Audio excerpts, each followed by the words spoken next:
Oh my goodness, that's a great question, because you would probably get just a handful of people that would be on that list. What if the nicest guy in country music, Vince Gill, had a secret list of stars he refused to sing with? Not because of ego, but because they broke an unspoken code. Garth Brooks, Shania Twain, even Kanye West. Some names will shock you. And the reasons? They go deeper than you'd ever guess. Stick around, because once you hear who made the list, you'll never listen to country music the same way again.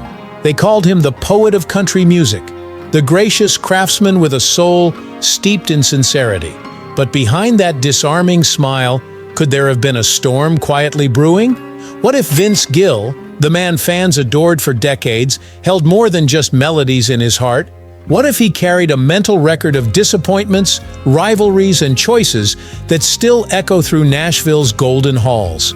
Now 68, Vince Gill has walked a long and winding road through the ever-shifting landscape of country music royalty. With a voice as smooth as Southern bourbon and guitar fingers that could make silence weep, he became a fixture of authenticity in an industry driven by trends. But those who've worked closely with him say there's more beneath the surface. Something sharpened by years of compromise, precision, and quiet resistance. They say he remembers everything. 7 names, each with a story attached, and none of them end with a standing ovation. Like so many legends of his genre, Vince's tale begins in a humble town with even humbler beginnings. Raised in Norman, Oklahoma, he was the son of a federal judge who moonlighted as a musician, strict by nature, firm in values. Vince wasn't born with fame. He earned it with scraped knuckles, sleepless nights, and long rides in beat-up vans. From jamming with garage bands to grinding it out in bluegrass circuits, he paid his dues while living off fast food and hope. His rise came with a turn in Pure Prairie League, and from there, his heartfelt lyrics and technical brilliance carved out a place no one could steal. But while Vince was climbing, the very ground beneath him was shifting. Country music, the genre he'd given his life to, was evolving into something unrecognizable. The ballads that once moved hearts were now drowned out by flashing lights and big-budget distractions. For Vince, who believed music should be personal, raw, and reverent, it felt like watching a sacred tradition slip through his fingers. And that's when the list was born. At the top, Garth Brooks, a force of nature, a performer who revolutionized the scene with headsets, stadiums, and spectacle. Garth didn't just change country music, he rebranded it. And for Vince, the showmanship came at a steep cost. While Garth bounced across stages and leaned into the pageantry, Vince stayed loyal to the roots: storytelling, harmony, substance. Word quietly spread that Vince once turned down a duet with Garth, not because of scheduling, but because of ideology. For Vince, sharing a song meant something sacred. And if the heart wasn't there, he couldn't fake it. Behind closed doors, some called him stubborn, others called him brave. But Vince never chased trends. He built truth into every note he played. And in an era where confetti cannons often drowned out the acoustic guitar, that made him a rare breed. One longtime studio engineer recalled how Vince would stop a take if a single note rang false, not because he was difficult, but because he couldn't stomach pretending. He'd rather start over a dozen times than let something insincere pass, the engineer shared. That quiet intensity became both his signature and his shield. And yet, the industry rarely rewards those who play by their own rules. As record labels pushed younger, flashier acts to the forefront, Vince stood his ground, choosing integrity over instant fame. He watched artists rocket past him on the charts, and still, he refused to chase the spotlight. Why? Because for him, legacy wasn't about popularity, it was about permanence. The backstage stories rarely made headlines, like the time Vince supported a struggling session musician after a label cut them loose, quietly slipping them enough to keep their family afloat. Or how he showed up unannounced to a local songwriter's memorial, sitting in the back, weeping silently. These weren't publicity stunts. They were glimpses into a man who believed music was meant to heal, not just sell. But not everyone agreed with his approach. Some saw his resistance to flashy reinvention as a refusal to evolve. They whispered that he was too proud, too set in his ways. But what they didn't understand was that Vince wasn't bitter. He was protective. Protective of a craft he'd spent his life defending. Protective of values he couldn't afford to abandon. There's a story floating around Nashville, one that's never been officially confirmed. During an award show rehearsal in the early 2000s, a younger artist, riding high on fame, made a joke about Vince's old-school style. Vince didn't snap back. He didn't storm off. He simply adjusted his guitar strap, looked the artist dead in the eye, and said, "Son, when the lights go out and the fans go home, all that's left is the song. Make sure yours is worth remembering." The room went quiet. That line? It stuck. Years later, that same artist would quote Vince during his own induction speech into the Country Music Hall of Fame. That's the kind of impact Vince had, not with fireworks, but with truth. Vince Gill may not have chased the limelight, but he never let it define him either. In a world spinning faster by the second, he became an anchor, a reminder that not all legends roar. Some whisper, and sometimes that whisper hits harder than 1,000 amps. The names on Vince's list may never be made public, but what matters isn't who's on it, it's why it exists. Because in every one of those names, there's a chapter of a larger story. A story about an artist who stood still while the world moved, and somehow made everyone stop and listen. Kris Kristofferson. To many, he was the rebel poet who wore heartbreak like a badge and turned gravel-voiced imperfection into magic. But Vince Gill? He saw something else entirely. Where others saw raw authenticity, Vince sensed turbulence, art born from chaos. Kristofferson's defiance of structure clashed with Vince's reverence for order and clarity. They never argued publicly, never traded barbs on stage, but the tension lingered like a quiet undertow. Not once did Vince reference Kristofferson in speeches, tributes, or liner notes. It was a silence that roared across decades. Loudest when it came from a man who sang for truth. Industry insiders would often speculate. Was it envy? Was it ideological? The answer may be simpler. Vince didn't hate Kristofferson, he just couldn't reconcile with a musical philosophy that felt reckless. To Vince, music wasn't just art, it was architecture. Every line, every chord, carefully constructed to stand the test of time. In his eyes, Kristofferson built with emotion, but Vince built with intention. And that difference? It kept them galaxies apart, even when their names shared Grammy ballots. Then came Billy Ray Cyrus. With one catchy song and a flash of 90s glam, Billy Ray became an overnight sensation. Achy Breaky Heart wasn't just a hit, it was a tidal wave. But for Vince, it felt like the tide was washing away the foundation of something sacred. In private, he once remarked, "That song made rhinestones louder than lyrics."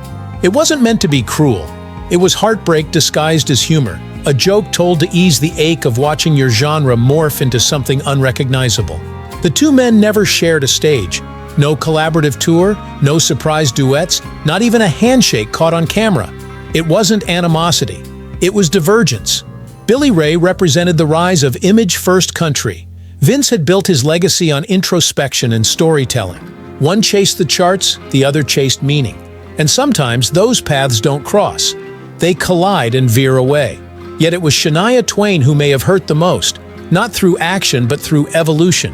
Her emergence didn't just bend the boundaries of country music, it broke them wide open. Sequins, pop hooks, worldwide tours. Shania wasn't just a country artist, she was a global phenomenon.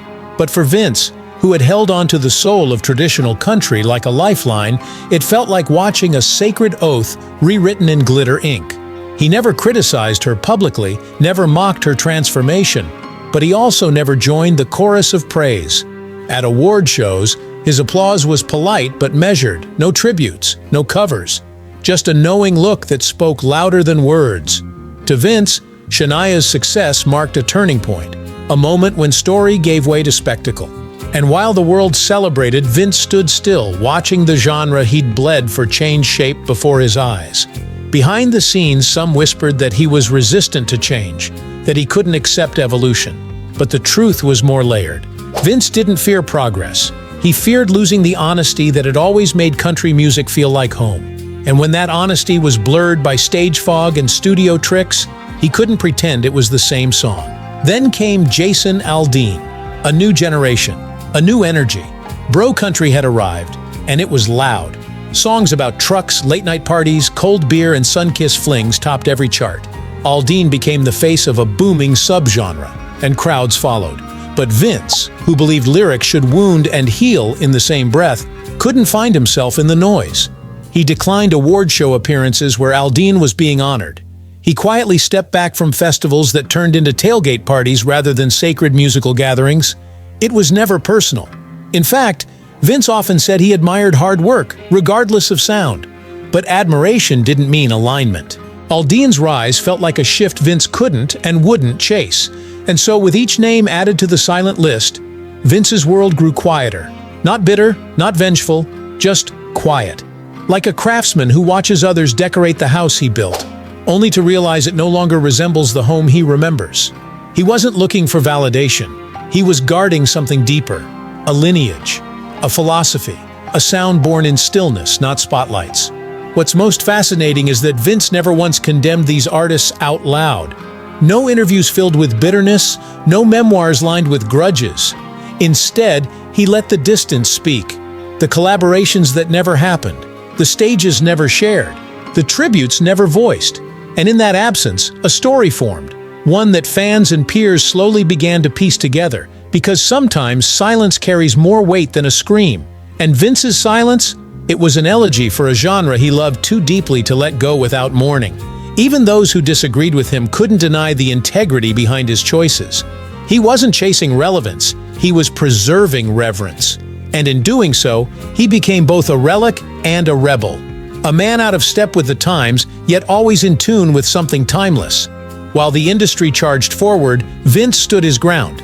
Not because he couldn't keep up, but because he didn't want to lose what made him, and country music, worth listening to.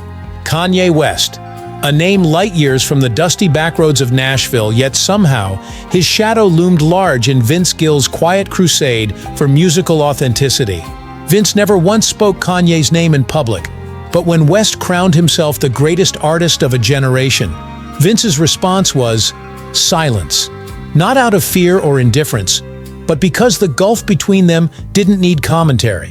Where Kanye built an empire on spectacle and grand declarations, Vince stood in the stillness, believing true music didn't need a bullhorn, it needed a soul.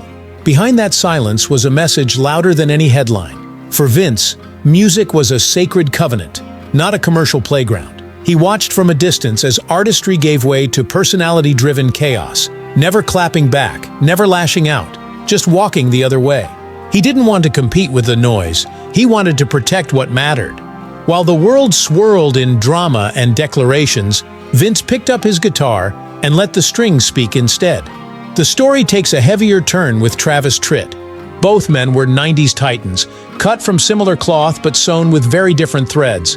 Travis, the gravel-voiced outlaw who wore his rebellion proudly, and Vince, the soft-spoken maestro who let his melodies do the talking.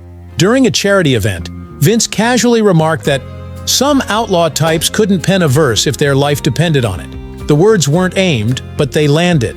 Tritt, hearing the comment, reportedly met Vince backstage with a glare sharp enough to cut air. No fight broke out, no statements were made, but the space between them widened from that night on. The absence of duets spoke volumes, no shared honors, no co-headlined shows. Two artists rooted in the same soil, now standing with backs turned. It wasn't about rivalry, it was about vision. Vince, ever the craftsman, couldn't bridge a gap built on defiance. For him, country wasn't about making noise, it was about making meaning. And if that meant stepping back from artists who strayed from that principle, he'd do so without a second thought.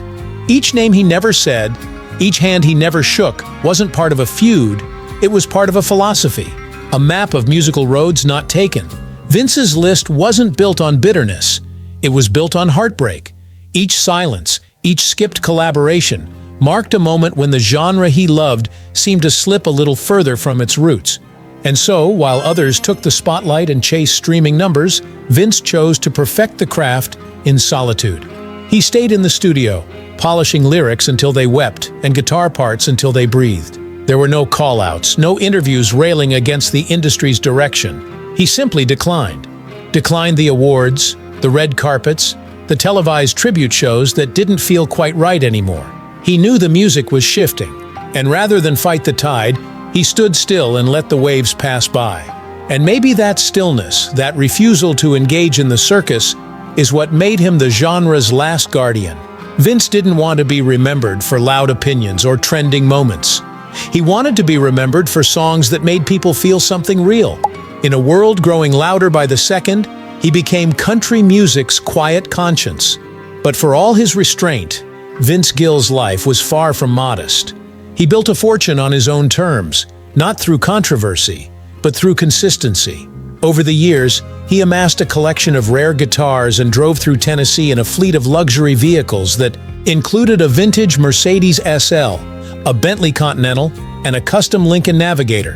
His taste in timepieces, classic Rolex models, specifically the Daytona and Skydweller, worn not as fashion, but as quiet tributes to craftsmanship. His home, nestled in an exclusive Nashville neighborhood, boasts sprawling acreage, a private recording studio, and a view that reminds him of Oklahoma skies. Vince also invested wisely, co-owning several music publishing houses, partnering in real estate ventures, and even launching his own line of signature guitars. He never boasted about it, but those close to him say his insurance policies were robust, covering not just assets, but his vocal health, tour liabilities, and even guitar collections, valuing into the millions. The financial takeaway from Vince's career? Build slow, stay true, and let your values lead the way. He didn't bet on trends, he invested in timelessness. When fans talk about Vince Gill today, it's rarely in viral clips or flashy gossip. They speak of the lyrics that helped them through divorce, grief, or loneliness. They remember the way his guitar lines could unravel a person's deepest sorrow. They play his records not to dance, but to reflect. And while the newer wave of artists continues pushing boundaries and expanding the genre's reach, Vince remains a symbol of the heart it once held tight. He doesn't reject the future. He just doesn't want to forget the past. That's why his silence carries weight. It isn't passive, it's a stand. A quiet rebellion against forgetting what made country music special to begin with. Now in his late 60s, Vince Gill rarely seeks the spotlight, but when he steps on stage, people lean in, because they know they're hearing more than just music. They're hearing a man who gave his life to something bigger than himself. And in that offering, he didn't just play country music, he preserved it. And there you have it. Behind the soft smile and polished guitar solos, Vince Gill was quietly holding the line. While the world chased fame, flash, and spectacle, Vince held fast to the soul of country music. From Garth Brooks' Fireworks to Shania's Pop Revolution, from Aldean's party anthems to Kanye's chaotic declarations, Vince watched the industry shift and chose silence over spectacle, craft over compromise. Each name on his unwritten list wasn't just a feud, it was a crossroads. And Vince always took the road less traveled. If this video surprised you, stirred up some nostalgia, or made you see Vince in a whole new light, hit that like button. Got thoughts? Drop them in the comments. We read them all. And don't forget to subscribe because we've got more untold Hollywood stories, hidden feuds, and emotional journeys coming your way. Next up, we're diving into the one country legend who almost quit music after one phone call. And you won't believe who it came from. In a world of loud voices and fast fame, Vince Gill stood still, quiet, steady, and true to the music. Maybe that's what makes him unforgettable. Because sometimes, the loudest message comes from the one who never raised his voice.